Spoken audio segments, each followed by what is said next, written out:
Assalamualaikum warahmatullahi wabarakatuh. Halo semuanya. Sebelumnya, terima kasih atas kesempatan yang telah diberikan. Di sini kami dari kelompok 5 akan menjelaskan hasil diskusi kami tentang materi manajemen pemasaran. Sebelumnya, perkenalkan anggota dari kelompok kami. Yang pertama ada Oktaviani BR Pakpahan dengan NIM 2408 1020 1148. Yang kedua, Nadifa Fawas dengan NIM 2408 1020 1150. Yang ketiga, Andre Wahyu Pratama dengan NIM 2408 1020 1151. Yang keempat, saya sendiri, Anista Yohanes dengan NIM 2408 1020 1153. Yang kelima, Muhammad Iska Zulkarnain dengan NIM 2408 1020 1154. Dan yang keenam, Nailah Rizky Aulia dengan NIM 2408 1020 1156. Pada materi kali ini, hal-hal yang akan kita jelaskan adalah yang pertama, pengertian dari manajemen pemasaran yang akan dijelaskan oleh Andre. Yang kedua, konsep dari pemasaran yang akan dijelaskan oleh Okta. Yang ketiga, apa saja strategi dari pemasaran yang akan dijelaskan oleh Naila. Yang keempat, pengaruh kualitas produk dan layanan terhadap kepuasan konsumen yang akan dijelaskan oleh Zulkar. Dan yang terakhir, manfaat dari manajemen pemasaran yang akan dijelaskan oleh Nadifa. Baik, sebelum kita lanjut explore lebih jauh ya, kita coba pahami dulu apa itu definisi manajemen pemasaran. Jadi manajemen pemasaran ini adalah proses perencanaan, pelaksanaan, dan pengendalian kegiatan pemasaran untuk mencapai tujuan perusahaan. Nah, apa tujuannya? Tujuannya yaitu memenuhi kebutuhan konsumen sambil memperoleh keuntungan. Intinya itu manajemen pemasaran ini tentang bagaimana perusahaan tersebut itu mengidentifikasi, kemudian create, menciptakan, dan menyampaikan nilai suatu produk kepada konsumen secara efektif. Kemudian, mengapa manajemen pemasaran ini penting? Jadi, di pasar itu kan sifatnya kompetitif antara satu perusahaan dan yang lainnya. Jadi, manajemen pemasaran ini berfungsi sebagai kunci keberhasilan perusahaan di pasar yang kompetitif tersebut. Karena tanpa manajemen pemasaran yang baik, produk yang luar biasa sekalipun tidak akan mencapai konsumen yang tepat. Kita ambil contoh perusahaan Apple yang produknya banyak digemari oleh semua orang, seperti contoh iPhone, AirPods, MacBook, dan yang lainnya. Itu kan harganya lumayan mahal, sedangkan banyak produk pesaingnya yang menawarkan spesifikasi lebih tinggi dengan harga yang lebih rendah. Tapi mengapa banyak orang lebih memilih produk Apple? Inilah fungsi manajemen pemasaran. Jadi, Apple ini berhasil menerapkan manajemen pemasaran dengan sangat baik. Mereka tidak hanya menjual produk-produknya, tapi mereka juga menawarkan gaya hidup dan pengalaman yang diinginkan oleh konsumen. Apple fokus pada strategi pemasaran yang terencana, mulai dari branding, inovasi produk, hingga strategi penetapan harga yang sesuai dengan segmentasi pasar yang mereka inginkan. Ekosistem antar gadget pun dijaga hingga beberapa tahun.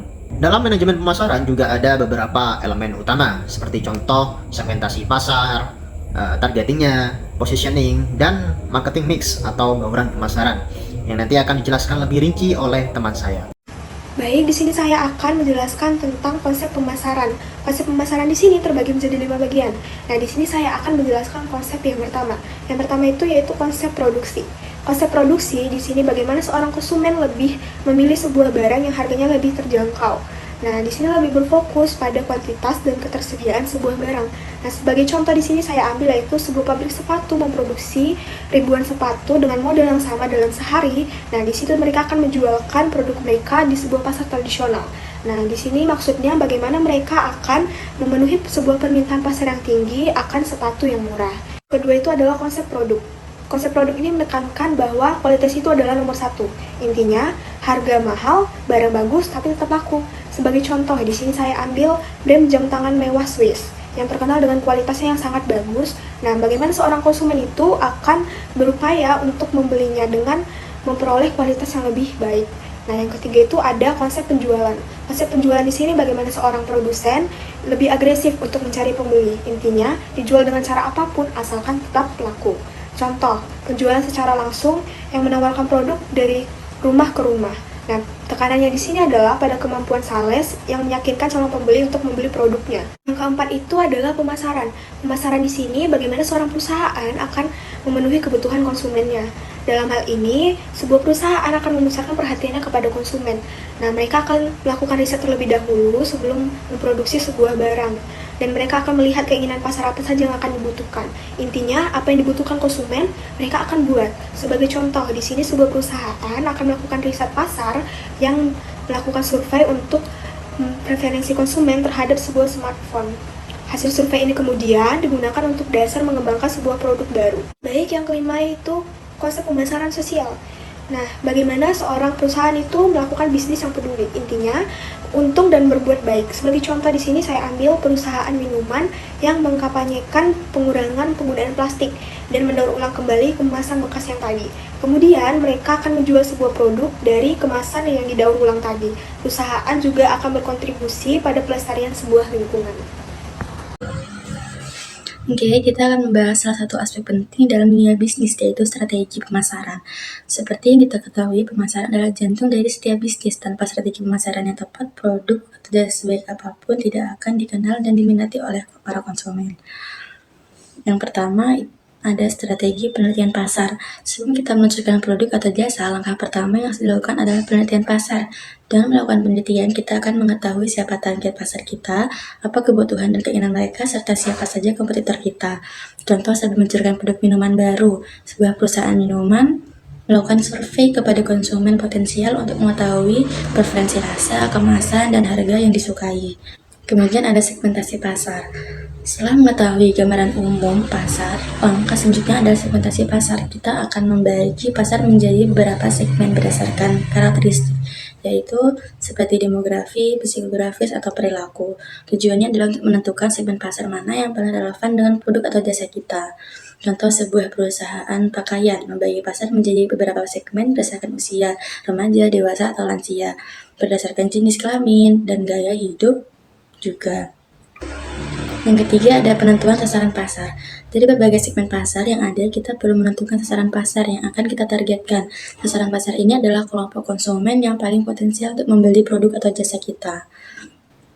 Contoh, sebuah perusahaan kosmetik memutuskan untuk menargetkan wanita berusia 18 sampai 25 tahun yang peduli dengan produk kosmetik. Kemudian yang keempat, posisi produk. Setelah menentukan sasaran pasar, kita perlu memposisikan produk kita di benak konsumen. Posisi produk adalah citra atau persepsi konsumen terhadap produk kita dibandingkan dengan produk pesaing. Contoh, Apple memposisikan produk iPhone sebagai smartphone premium dengan desain yang elegan, performa tinggi, dan ekosistem yang terintegrasi. Kemudian ada pengembangan produk. Pengembangan produk merupakan proses menciptakan produk baru atau memodifikasi produk yang sudah ada agar sesuai dengan kebutuhan dan keinginan pasar. Contohnya, Coca-Cola terus meluncurkan varian rasa baru untuk minuman Coca-Colanya yang tetap menarik minat konsumen. Kemudian ada harga. Harga adalah salah satu faktor penting yang mempengaruhi keputusan pembelian konsumen. Dalam menentukan harga, kita perlu mempertimbangkan biaya produksi, harga produk pesaing, dan persepsi nilai konsumen terhadap produk kita. Contohnya, perusahaan penerbangan Cloudcast menawarkan harga tiket yang lebih murah dengan mengurangi fasilitas tambahan. Kemudian, perusahaan produsen mobil mewah menetapkan harga yang lebih tinggi untuk produknya karena kualitasnya yang bagus dan merek kelas. Kemudian ada promosi. Promosi bertujuan untuk menginformasikan, membujuk, dan mengingatkan konsumen tentang produk atau jasa kita. Ada berbagai macam strategi promosi yang bisa kita gunakan seperti iklan, promosi penjualan, dan public relation. Kemudian ada distribusi. Distribusi adalah kegiatan menyalurkan produk dari produsen ke konsumen. Sistem distribusi yang efisien akan memastikan produk kita tersedia di tempat dan waktu yang tepat. Contoh di Indomaret. Indomaret menggunakan jaringan minimarket yang luas untuk mendistribusikan berbagai macam produk konsumen. Kemudian ada pelayanan pelanggan. Pelayanan pelanggan yang baik sangat penting untuk membangun hubungan jangka panjang dengan konsumen. Kepuasan pelanggan akan mendorong mereka untuk melakukan pembelian ulang dan memberikan rekomendasi kepada orang lain. Contoh, Sebuah restoran memberikan program loyalitas kepada pelanggannya, seperti diskon atau menu gratis pada kunjungan pada berikutnya. Kemudian yang terakhir adalah evaluasi dan pengukuran. Kita perlu melakukan evaluasi dan pengukuran terhadap kinerja strategi pemasaran kita. Dan melakukan evaluasi, kita dapat mengetahui sejauh mana strategi yang kita jalankan berhasil dan apa saja yang perlu kita perbaiki. Contoh, sebuah perusahaan riset pasar melakukan survei kepuasan pelanggan secara berkala untuk mengetahui tingkat kepuasan pelanggan terhadap produk dan layanannya. Contoh studi kasusnya ada Starbucks. Starbucks berhasil membangun merek yang kuat dengan fokus pada pengalaman pelanggan yang unik, desain kedai yang nyaman, dan berbagai pilihan minuman yang menarik. Starbucks juga memanfaatkan media sosial dengan sangat baik untuk membangun komunitas penggemar yang loyal. Nah, demikian penjelasan singkat mengenai strategi pemasaran. Semoga materi bermanfaat bagi kita semua. Materi selanjutnya akan dijelaskan oleh teman saya. Baik, di sini saya akan menjelaskan tentang tujuan. Tujuan dibagi menjadi 4, yaitu yang pertama menciptakan permintaan. Dengan adanya suatu permintaan, perusahaan bisa mengetahui selera konsumen dan dapat memenuhi keinginan pasar. Contohnya, sebuah perusahaan makanan ringan membuat produk baru. Dengan melalui riset pasar, ternyata konsumen semakin peduli dengan kesehatan. Dengan promosi keripik sayur sebagai alternatif sehat, perusahaan menciptakan permintaan yang tinggi di kalangan konsumen yang mencari camilan sehat. Yang kedua yaitu meningkatkan keuntungan. Tujuan lain dari pemasaran yaitu untuk meningkatkan keuntungan karena tim pemasaran adalah salah satu tim yang dapat menambah keuntungan. Contohnya, sebuah warung makan menambahkan menu baru yaitu nasi goreng spesial dengan harga sedikit lebih tinggi. Setelah dipromosikan, ternyata banyak pelanggan yang menyukai dan membeli menu baru tersebut. Dengan penjualan meningkat, keuntungan warung tersebut bertambah. Yang ketiga yaitu meningkatkan pangsa pasar. Secara konsumen adalah dasar bagi sebuah bisnis, maka penting bagi perusahaan untuk meningkatkan pangsa pasar. Contohnya seperti sebuah merek es krim lokal memperkenalkan rasa baru yang unik seperti es krim rasa Indomie. Maka mereka melakukan promosi di berbagai media seperti Instagram, TikTok, dan YouTube, sehingga banyak yang tertarik untuk mencoba dan berhasil menarik lebih banyak pelanggan dan meningkatkan pangsa pasar mereka. Dan yang terakhir yaitu memuaskan pelanggan. Manfaat ini adalah manfaat yang sangat penting karena dengan kepuasan pelanggan, perusahaan dapat memperbanyak produksi. Contohnya yaitu sebuah kafe memberikan kuesioner tentang kritik dan saran untuk kafe tersebut, sehingga kafe dapat melakukan perbaikan seperti mempercepat layanan dan menambah variasi makanan. Hal tersebutlah yang membuat pelanggan merasa puas karena kritik dan sarannya didengar oleh pemilik kafe tersebut. Jadi di sini saya akan menjelaskan tentang manfaat manajemen pemasaran. Yang pertama itu meningkatkan kepuasan pelanggan. Jadi kita itu perlu memahami keinginan konsumen agar dapat meningkatkan kepuasan pelanggan. Jadi dengan pemahaman yang baik, nanti kepuasan pelanggan itu akan bertambah. Lalu yang kedua, meningkatkan keuntungan. Jadi manajemen pemasaran itu membantu mengoptimalkan pengeluaran pemasaran sehingga akan lebih efisien. Jadi dengan pengeluaran yang optimal, kita itu dapat meningkatkan keuntungan. Lalu yang ketiga, menciptakan permintaan pasar. Jadi dengan adanya promosi yang baik, promosi yang menarik, kita itu dapat menciptakan permintaan pasar. Nah, yaitu dengan adanya manajemen pemasaran yang baik, kita dapat menciptakan promosi-promosi yang menarik. Lalu yang keempat, citra produk yang baik. Jadi dengan manajemen pemasaran dapat menciptakan citra produk yang baik, yang kuat atau yang positif. Lalu yang kelima, memenuhi ekspektasi konsumen. Jadi dengan adanya manajemen pemasaran kita dapat memenuhi ekspektasi konsumen, yaitu dengan memahami keinginan-keinginan konsumen terhadap produk kita. Nah, lalu yang terakhir, menciptakan konsumen baru. Jadi dengan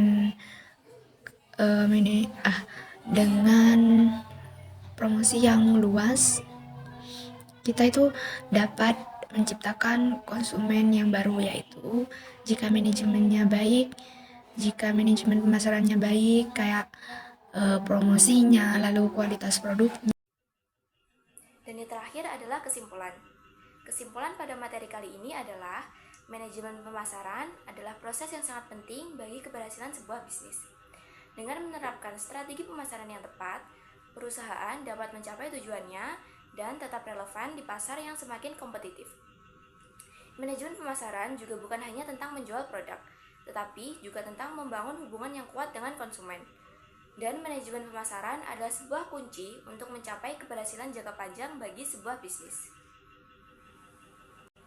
Sekian presentasi dari kelompok kami. Bila ada salah kata, kami mohon maaf yang sebesar-besarnya. Untuk teman-teman yang memiliki pertanyaan, bisa disimpan terlebih dahulu dan akan kita bahas di pertemuan selanjutnya. Terima kasih. Wassalamualaikum warahmatullahi wabarakatuh.